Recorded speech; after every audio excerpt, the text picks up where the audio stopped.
El organismo ejecutivo declaró estado de sitio en 22 municipios luego de los hechos violentos en el Store Izabal. De eso hablaremos esta noche con la etiqueta SF, estado de sitio. Pero antes los dejo con la nota del día. Los diputados tienen la intención de aprobar el estado de sitio en Izabal y algunos municipios de Petén, El Progreso, Zacapa, Alta Verapaz y Baja Verapaz, pero condicionarán su voto. Así lo evidenciaron en la sesión plenaria de este jueves. Sin embargo, no podemos permitir que quede un cheque en blanco o una puerta abierta para comprar lo que quieran. Y les voy a decir por qué, señores diputados. No vayan a creer que estoy pensando en las raciones de los soldados o la comida. Estoy pensando en las portuarias. Desde hace mucho tiempo, no solo este gobierno, sino anteriores y anteriores y anteriores han abusado de los estados de excepción. Diputados cuestionaron sobre las razones del estado de sitio, aunque otros aseguraron que hay grupos que invaden tierras y están ligados al narcotráfico. Estamos viendo probablemente el surgimiento de una narcoguerrilla o de un conflicto armado interno similar a los que ya ha existido en Colombia, en México o en otros países de América Latina. ¿Será que con el estado de sitio van a resolver los graves problemas que ahí hay?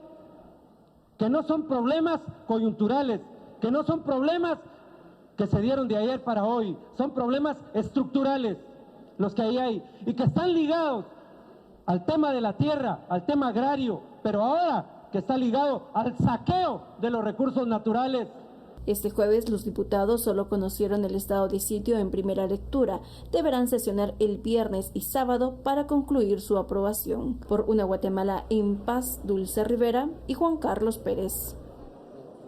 Bienvenidos a Sin Filtro, la etiqueta de la noche SF, estado de sitio. Este jueves hablamos de lo ocurrido en Izabal, pero que también llega a otros departamentos y las consecuencias de esta declaración de estado de sitio. Para profundizar en este tema de seguridad tenemos con nosotros a Carlos Mendoza. Él es analista del Observatorio de Seguridad de Diálogos. ¿Qué tal, Carlos? ¿Cómo está? Buenas noches. Por este lado tenemos a Jorge Antonio Ortega Gaitán, analista en seguridad. ¿Qué tal, Jorge? ¿Cómo está? Buenas noches. Y también tenemos con nosotros a Oscar Giovanni Pérez Figueroa, jefe de prensa del Ministerio de la Defensa. ¿Qué tal? ¿Cómo está? Buenas noches.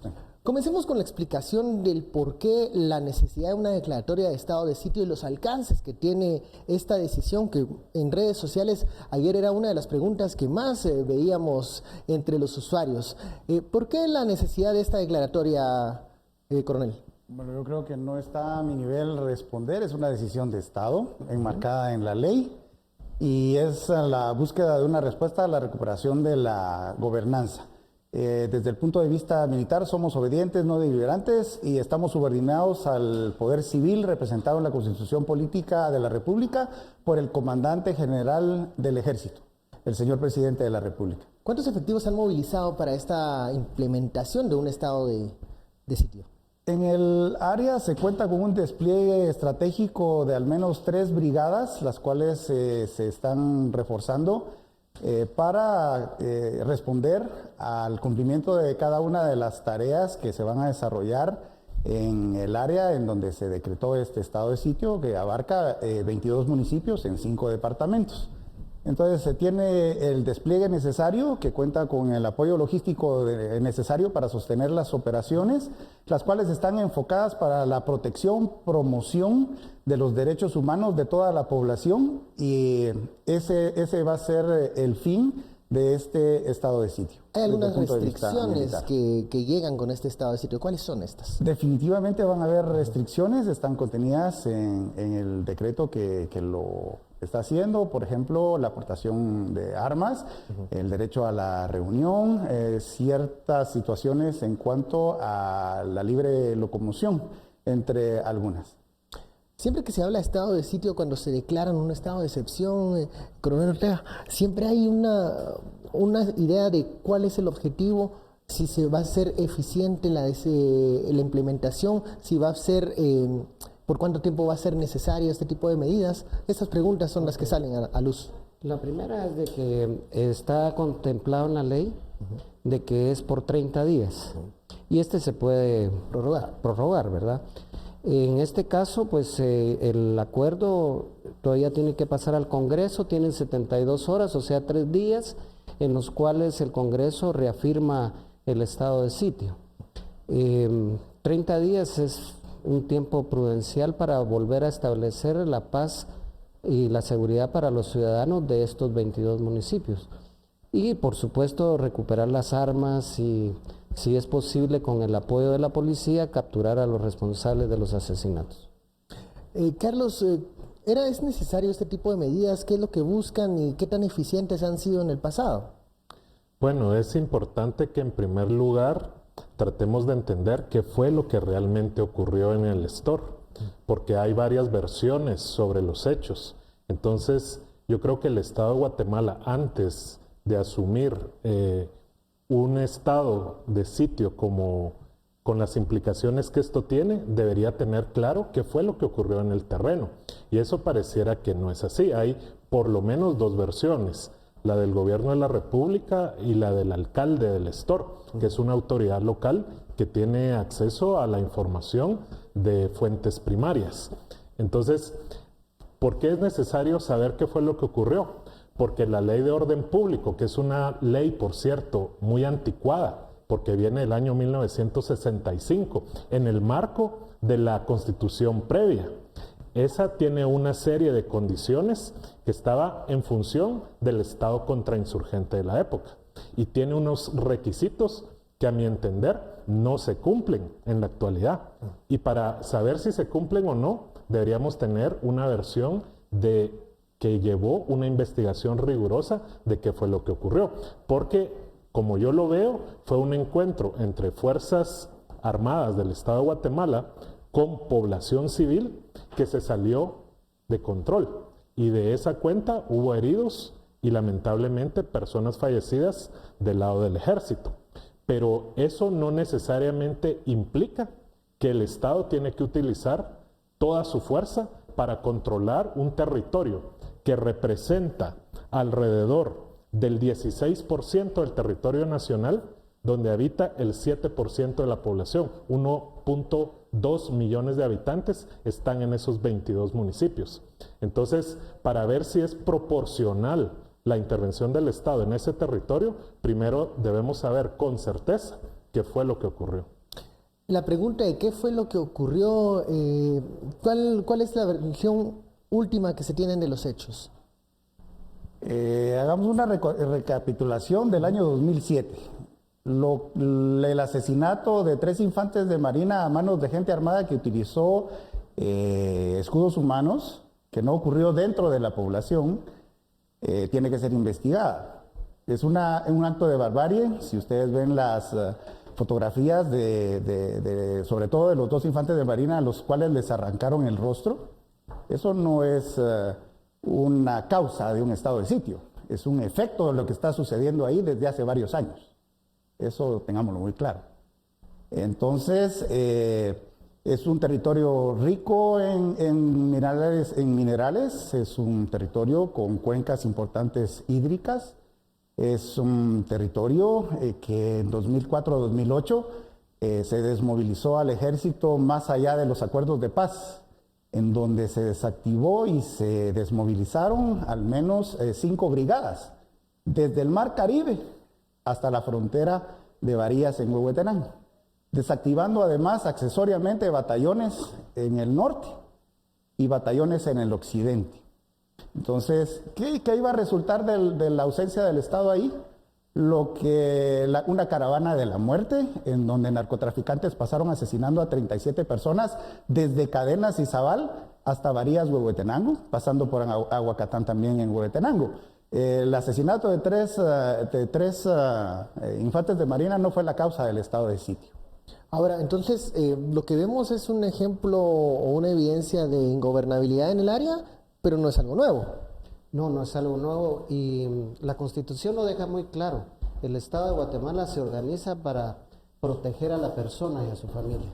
Y entonces, dentro de ese marco, el Estado debe tener el monopolio de la fuerza y los grupos armados fuera de la ley son punibles, ¿verdad? O sea, hay una organización, no es población civil que chocó con una fuerza armada, sino era grupo armado que enfrentó a la autoridad del Estado. Entonces ya tenemos ya una versión, digamos, oficial de que fue un grupo armado ilegal el que chocó con las fuerzas de seguridad. El ¿Es así? artículo 245 precisamente es el que dictamina que todos aquellos grupos armados fuera del Estado son ilegales. Y la evidencia está en la forma en que quedaron los cadáveres de los 2 infantes de Marina, no así el del oficial, pero fueron ejecutados. Entonces, tendremos que esperar qué dan las investigaciones, el resultado de las necropsias. La barbaridad de dejar 3 restos humanos por más de 36 horas a la intemperie en un clima húmedo, cálido, y que no se permita el ingreso de la autoridad civil correspondiente para hacer los trámites, y que no se ejecute una orden judicial de levantamiento de los cadáveres. Son seres humanos los que fueron asesinados en esta oportunidad. Entonces, todos lo lamentamos, y el estado de sitio no va enfocado a la presencia o militarización del área. Va enfocado a garantizar el artículo 1 y 2 de la Constitución Política de la República, que dice que el Estado se organiza para el bien común y también se organiza para garantizar el pleno goce de los derechos de todos los ciudadanos. Pareciera entonces, Carlos, que según las versiones oficiales, entonces es un grupo armado, no es población civil. Es que por eso es bien importante esclarecer qué fue lo que ocurrió ahí, porque hay una narrativa que se está desarrollando a partir de una versión de los hechos. Por ejemplo, se dice que uno de los militares fallecidos fue agredido con escopeta. La escopeta no puede catalogarse de que personas que tienen escopeta son un grupo armado insurgente que quiere atentar contra la seguridad del Estado. Esa es una versión. Otros que le quitaron las armas a los militares y utilizaron esas armas para atacarlos a ellos. Pero el punto es que cuando nosotros leemos la ley de orden público, y por eso me llama la atención la narrativa que están desarrollando aquí los colegas, están poniéndolo en función, dice, de proteger los derechos humanos de la población, de garantizar la paz. Está bien esa narrativa, pero lo que la ley de orden público establece para un estado de sitio es para garantizar la seguridad del Estado, y está en función del Estado. Y yo no veo que esa situación particular que se dio ahí atente contra la seguridad del Estado, a no ser que haya otra información que el gobierno todavía no ha revelado sobre operaciones en el territorio de otro tipo, ahí sí, de grupos armados que puedan estar vinculados, por ejemplo, con carteles del narcotráfico.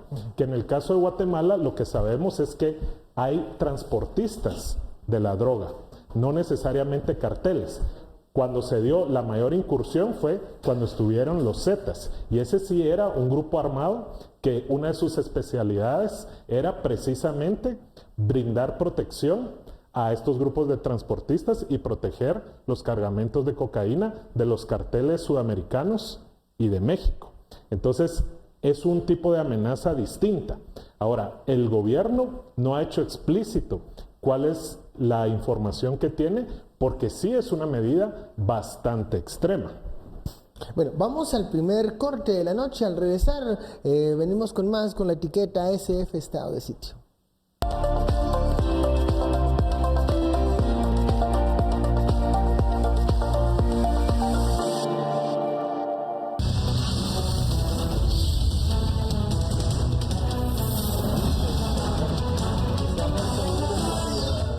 Regresamos a Sin Filtro, la etiqueta de la noche, SF Estado de Sitio. Hablábamos sobre esta decisión del organismo ejecutivo de declarar estado de sitio en 22 municipios y también para el objetivo y qué tan eficiente va a ser esta medida. Hay opiniones encontradas.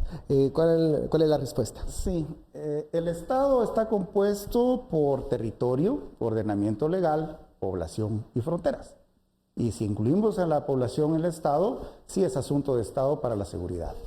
El otro punto que debemos tratar es de que cerrar el capítulo de la guerra contrasubversiva que se cerró el 29 de diciembre de 1996.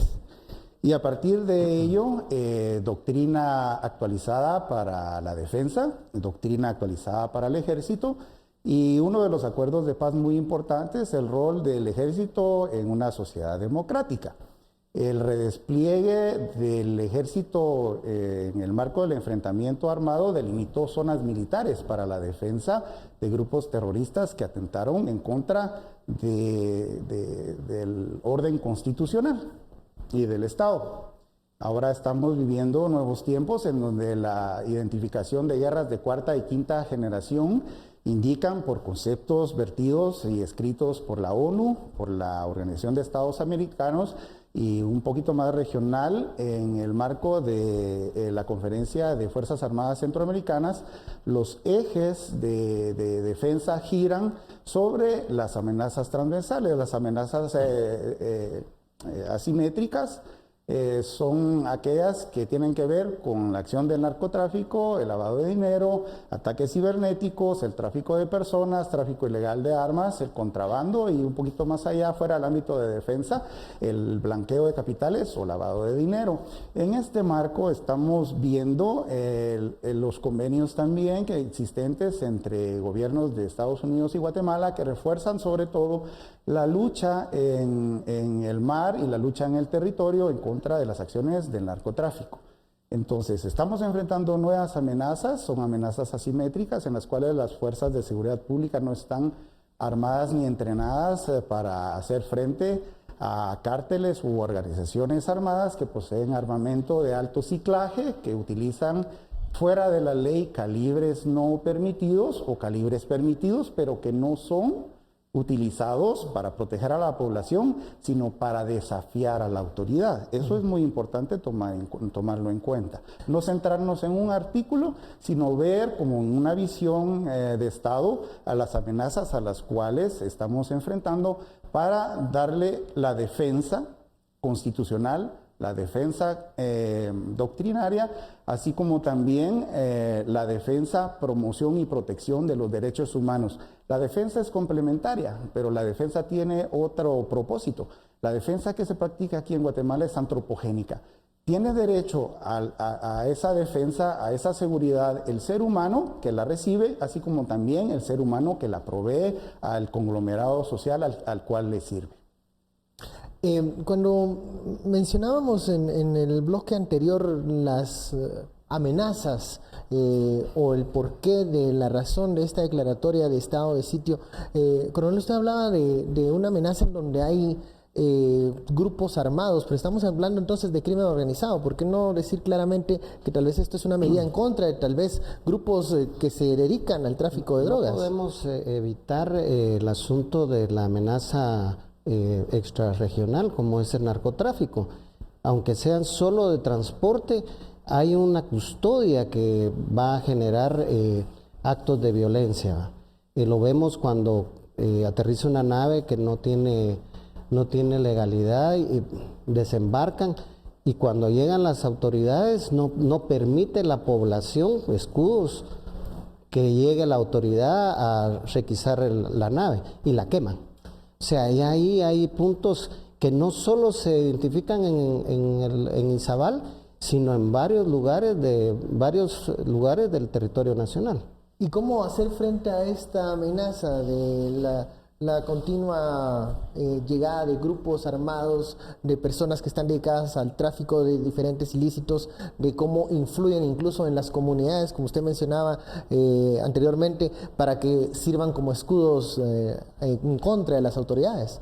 Bueno, ¿es el estado de sitio la solución? Hay que dar una respuesta integral al problema, porque no es un problema de coyuntura, es un problema que viene desde hace años. Creo de que acá tiene que haber mucha comunicación para que genere confianza y de esa confianza se genere la seguridad que requiere la población. Ante todo, la seguridad de que las instituciones del Estado están trabajando para la población, ¿verdad? Que no son enemigos de la población. Y eso es importantísimo y es un proceso de comunicación, ¿verdad? ¿Cómo vemos la visión de la respuesta de la necesidad de un estado de sitio? ¿Hay otros caminos?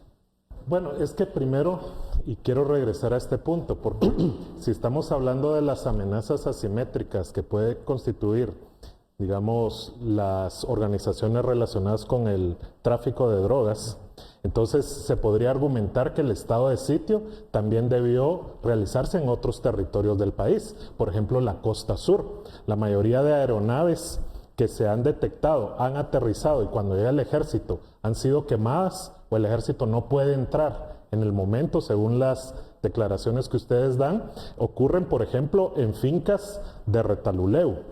Y luego, si vemos operaciones del narcotráfico en Escuintla y las tasas de homicidio lo reflejan muy bien. Entonces, ¿por qué el Estado decidió hacerlo en esta región específica?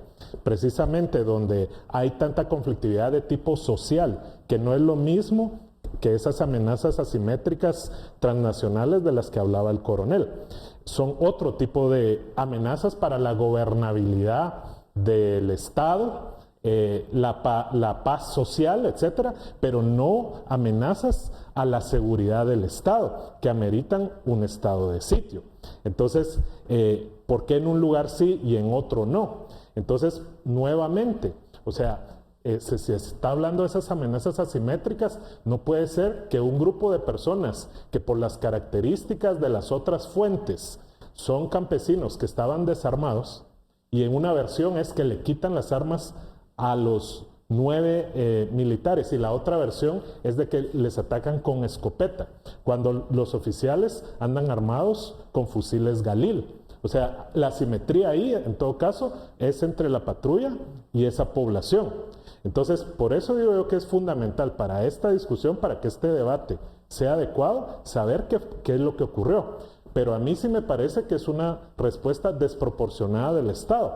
Por eso no quiero ceder en ese punto, porque aquí hay un problema que bien lo dijo el coronel Ortega también, y es que hay un tema de confianza, de credibilidad y legitimidad del Estado guatemalteco, que es en gran parte responsabilidad, por un lado, el presidente de la República, que está en su punto de popularidad más bajo. Y no sé si tal vez alguno de sus asesores equivocadamente le habrá dicho, mire, haga un estado de sitio para que vean que usted está haciendo algo en los últimos meses que le queda de gobierno. La credibilidad del ejército también está en uno de sus puntos más bajos. O sea, el tema de los aviones estos de Argentina, o sea, su credibilidad específicamente como vocero del ejército llegó a su punto más bajo. Usted decía en los medios de comunicación una cosa y lo que luego se descubrió fue otra cosa respecto a las negociaciones de los aviones.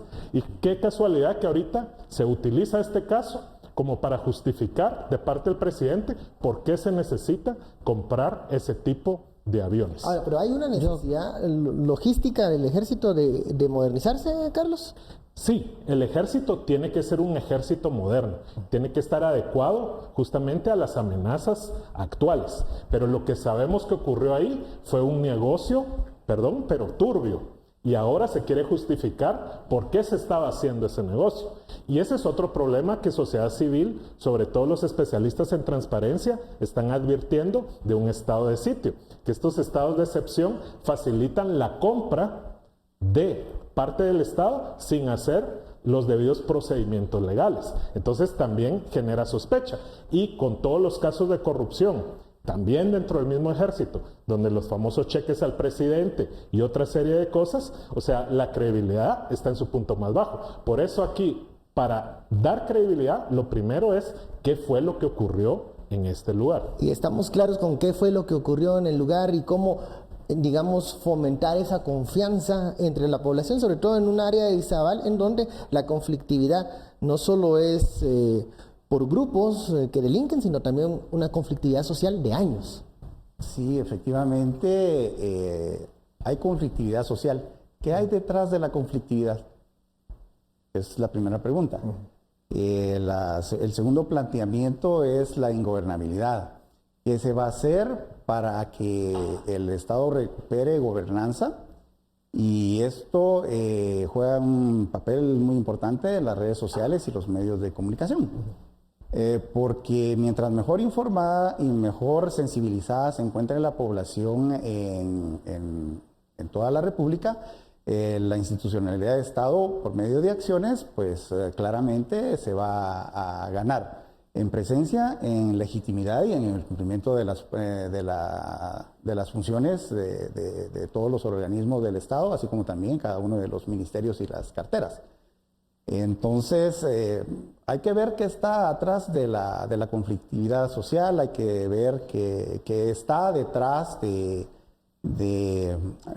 cuentas de redes sociales de personas que con un equivocado orgullo presentan el entrenamiento con armas colgando a los hombros, entrenamiento físico, entrenamiento deportivo, instrucción de orden cerrado. Y ¿Se está refiriendo usted a estas publicaciones del sí, señor pero no César las Montes? publica nadie más de la persona que habla por ella misma, un personaje. Dicho sea de paso, él fue el autor de la emboscada de Sunzapote, en donde falleció el capitán Dolores Amezquita y 8 miembros de su patrulla en Sunzapote, Zacapa. Y dando la barbaridad de cómo quedaron los cuerpos de 2 infantes de marina, está muy relacionado lo que ocurrió el 13 de noviembre de 1960 con lo que ocurrió anteayer. Pero sí es necesario tomar acciones integrales, pero que también los funcionarios que son de educación, que proveen salud, que proveen mejoras en las carreteras, tengan un ambiente seguro y no estén siendo amedrentados y obligados a salir de sus labores, y que esta región se mantenga sin educación, sin salud, desnutrida, y que este nicho de vacío del Estado sea aprovechada por el crimen organizado para ofrecer los servicios que otros no tienen, pero el dinero que están ofreciendo está manchado de sangre. Bueno, vamos a la pausa, regresamos con más, vamos a abordar el tema de la conflictividad. Volvemos.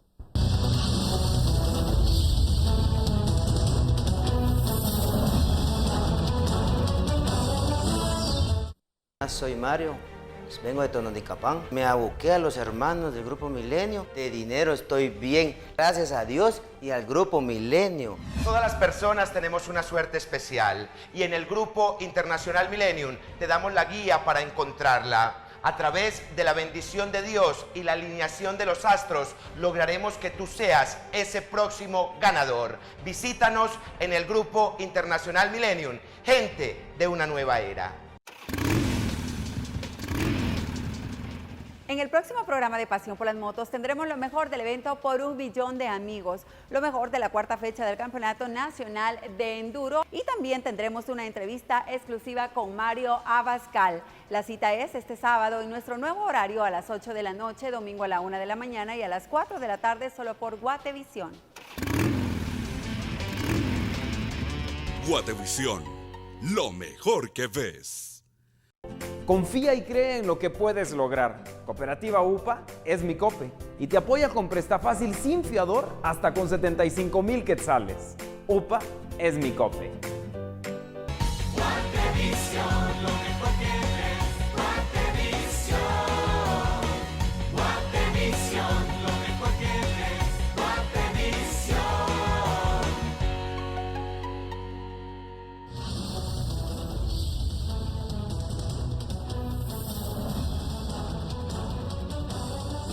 Regresamos a Sin Filtro, la etiqueta de la noche, SF Estado de Sitio. Estamos hablando de la decisión del organismo ejecutivo de declarar estado de sitio en 22 municipios por los hechos violentos ocurridos en el Estor Izabal. Se une a este debate el coronel Juan Carlos de Paz Arredondo, él es coronel de Transmisiones. ¿Qué tal? ¿Cómo está? Buenas noches, ¿cómo está? Bueno, sigamos con el tema. Yo les había prometido continuar con el elemento de la conflictividad social en el área, que no es nueva, que viene de años, pero que en las últimas décadas se ha sumado el elemento de grupos armados que tienen otros fines, algunos de ellos el tráfico de drogas, y esto se ha comenzado a mezclar y a veces a confundir. ¿Cómo debemos de ver la conflictividad en Izabal? Bueno, primero es un corredor, ¿verdad? Que viene del Atlántico. ruta. Sí, es una ruta, o sea, los municipios que están en este momento en estado de sitio, si los vemos en el mapa, representa el 16%, dijo, del territorio.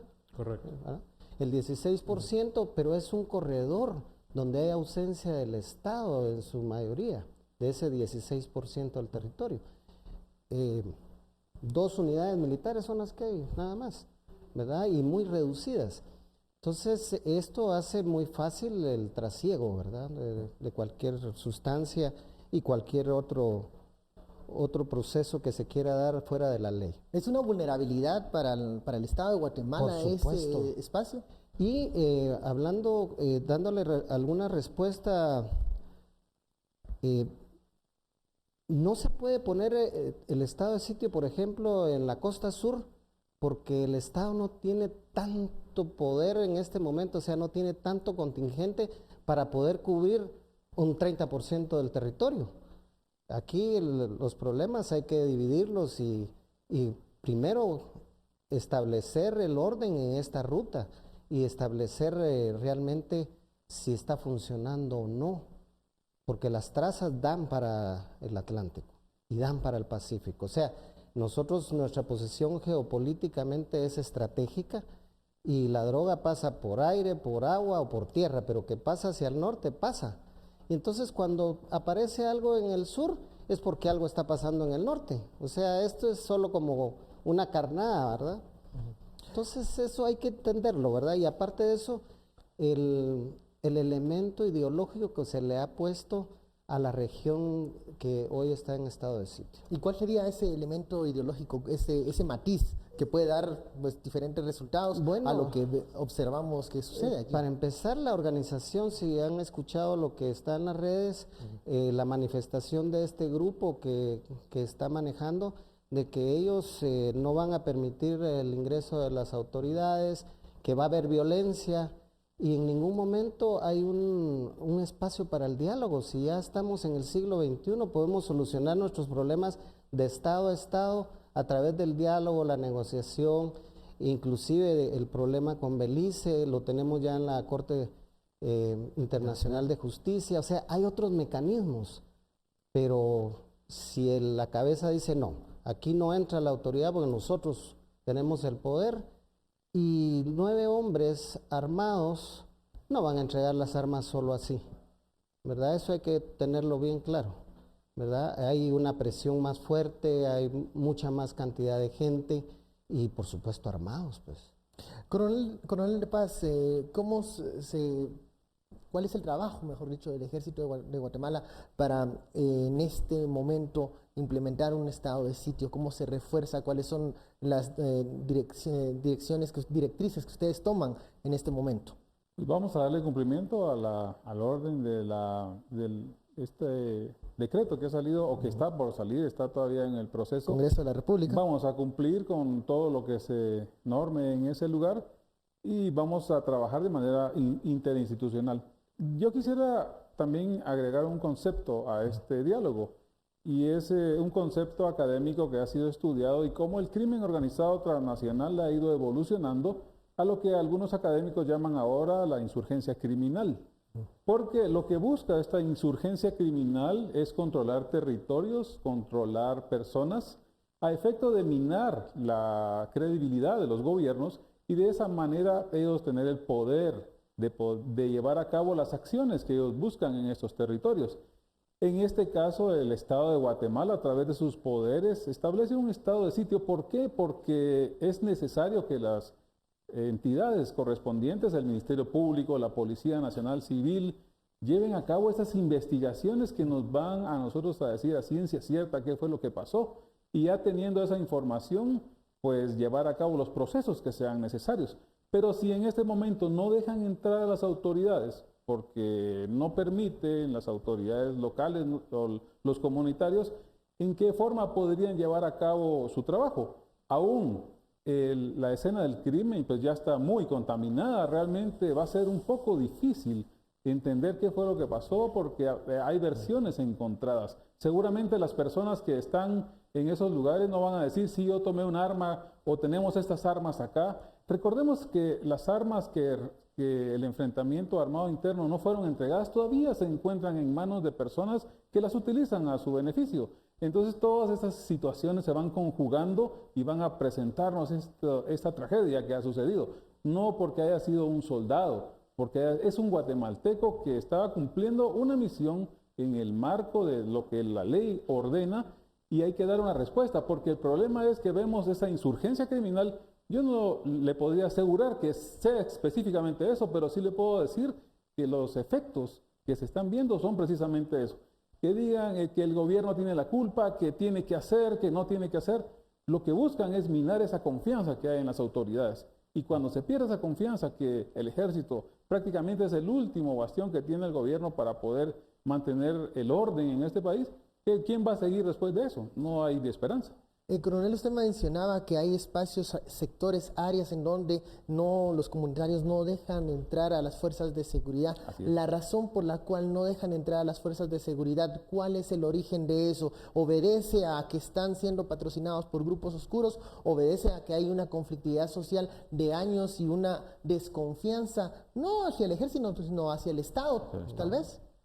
Pues tendríamos que analizarlo. En el caso que yo les puedo hablar es que reunimos la información que hay, tenemos versiones, tenemos las declaraciones de los que han participado y esperaríamos que las entidades, las instituciones correspondientes que tienen que esclarecer esto lo hagan a la brevedad.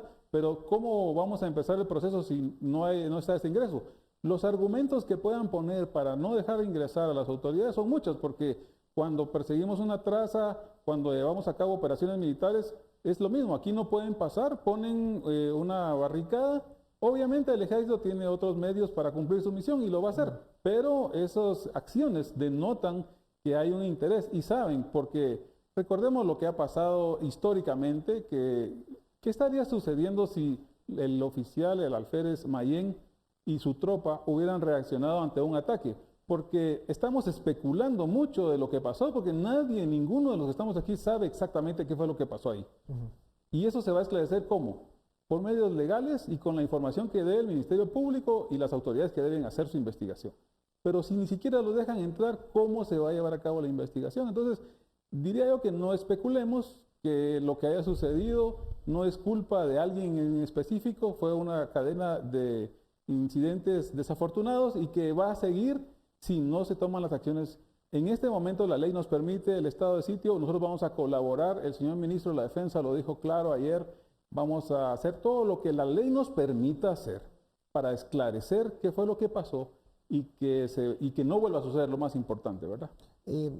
Carlos, usted lo mencionó en 2 ocasiones anteriormente, el tema de la conflictividad social. Se reconoce que hay algunos espacios en donde las fuerzas de seguridad no pueden acceder por X o Y motivo, pero en estos momentos llegar a la verdad de lo ocurrido, de los hechos que pasaron violentos en el Estor Izabal, pareciera también tener dificultades porque, como mencionaban, incluso hasta la misma escena del crimen ya ha estado contaminada en este momento. ¿Vamos a poder llegar a esa verdad, al origen de qué fue lo que causó estos hechos violentos? Y creo lo más importante, ¿qué hay detrás de estas actividades? Sí, es bien importante que el Ministerio Público pueda investigar y esclarecer lo que ocurrió y que se ayude de la evidencia científica que puede proveer el INASIF. Ahora, respecto a esta ausencia del Estado en muchos territorios de Guatemala, es una realidad histórica. Eso ha sido así en Guatemala desde tiempos de la colonia. El Estado no siempre ha estado presente en los territorios y mucha de la conflictividad que se da sobre todo en el Valle del Polochic, tiene que ver con décadas, si no siglos, de abandono por parte del Estado, en grandes carencias en temas de educación, de salud, de empleo, de desarrollo en general, una ausencia tremenda. Y como se dijo anteriormente, es una zona muy rica, por lo cual genera la ambición de distintos intereses, no solo el tema del narcotráfico, que la utilizará como una ruta de paso para sus mercancías, sino también para industrias extractivas. Sabemos que cuando fueron los años del conflicto, justamente en esta región fue una de las regiones donde empezó a darse la violencia, específicamente en Panzós, ¿verdad? Recordarán ustedes que ese fue un hito y eso tenía que ver con la conflictividad relacionada con las fincas ubicadas en este territorio. Y de igual forma se da esa conflictividad en otros territorios del país. Otro caso importante e interesante es el del área de Tajumulco, ¿verdad? Donde se solía sembrar la amapola y donde estaba vinculado ahí sí a una producción específica que luego se convertía en heroína. Nosotros, cuando yo participé en la Comisión Nacional que revisó la política de drogas, llegamos a la conclusión que las organizaciones del narcotráfico en Guatemala solo utilizan la violencia cuando les es necesario y la van a utilizar con todo lo que ellos tienen. Y hay casos como el caso de Salcajá, cuando ellos asesinaron a policías que los fueron a traer a la sede de la policía. Y eso fue en venganza por un supuesto tumbe. Y ahí el Estado nuevamente utilizó todos sus recursos a disposición para capturar a estos organización narcotraficante responsable, ¿sí? Y tuvo resultados, aunque también se perdió el equilibrio en la zona entre las organizaciones que operan hacia el occidente. Entonces, generalmente los narcotraficantes no quieren llamar la atención, ellos quieren pasar desapercibidos. Y otro punto importante que descubrimos en la Comisión Nacional que revisó la política de drogas es que posiblemente un alto porcentaje de la cocaína no entra por las avionetas ni por los submarinos y las lanchas rápidas, entra en contenedores en los puertos de Guatemala. Y ahí el tema es la corrupción, ¿sí? Por eso también a algunos observadores les llama la atención que esto ocurra precisamente un día después de que sale CICIG de Guatemala, que era una institución que venía a apoyar la lucha contra la corrupción y contra la impunidad y que tenía capacidad de investigación para resolver casos complejos como este. Bueno, vamos al corte y regresamos con más La Etiqueta de la Noche, SF Estado de Sitio.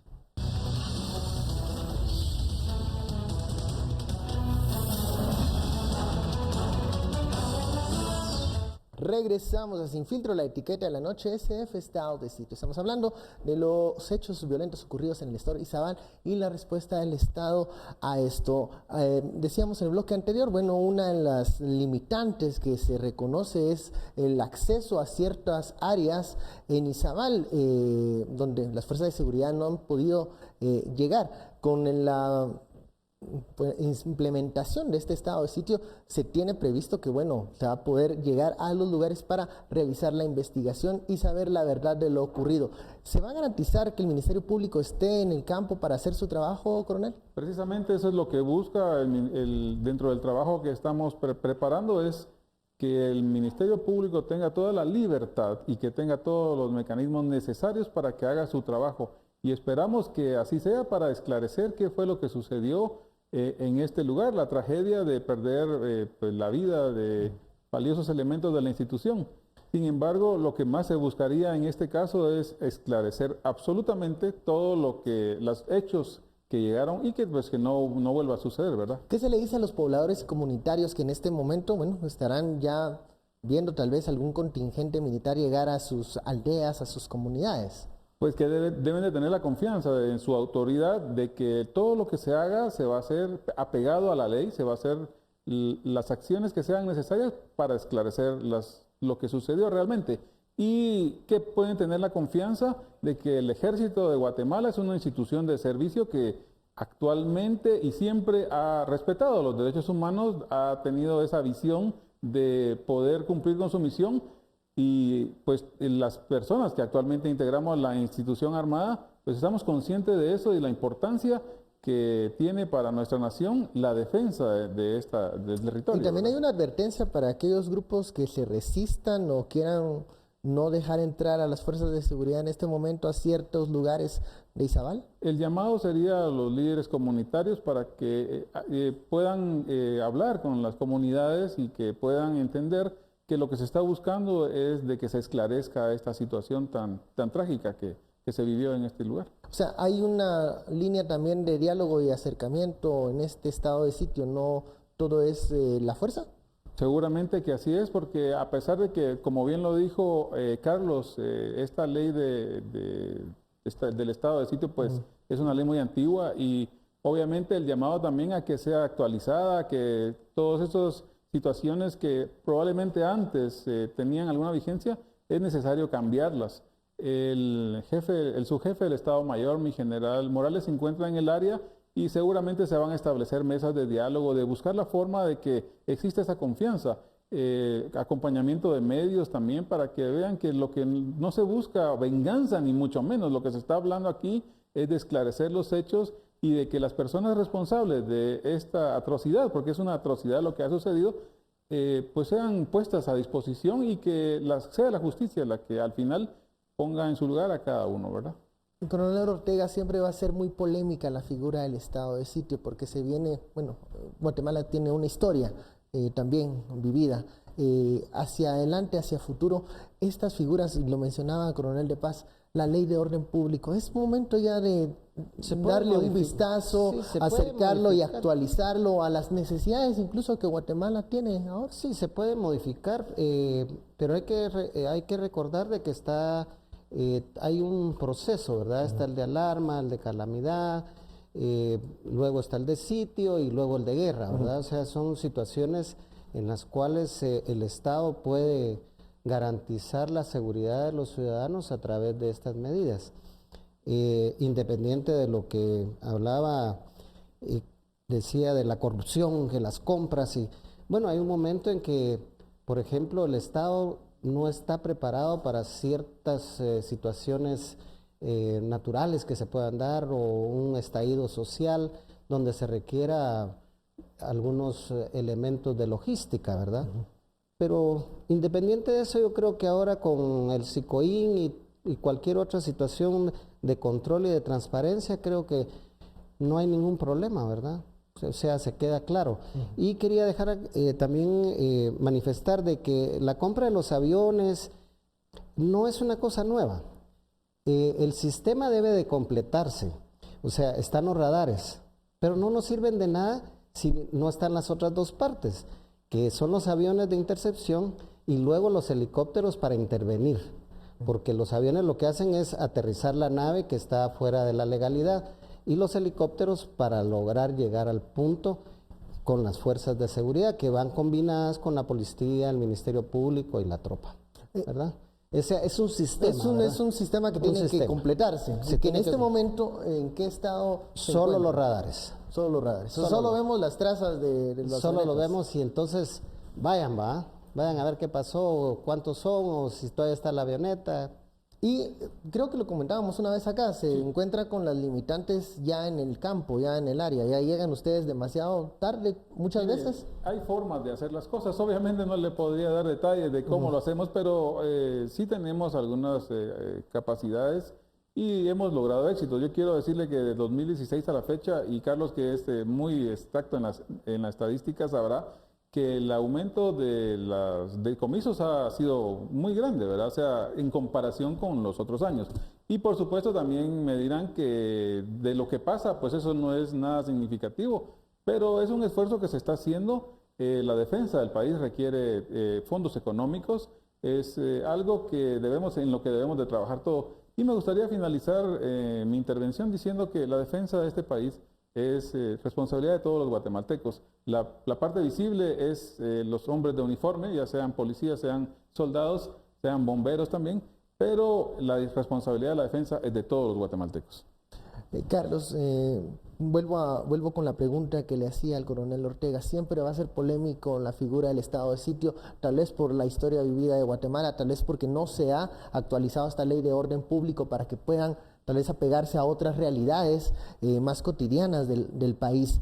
Pero de lo provechoso de las últimas decisiones que se han tomado o las oportunidades que existen en este momento, ¿qué podemos sacar de eso?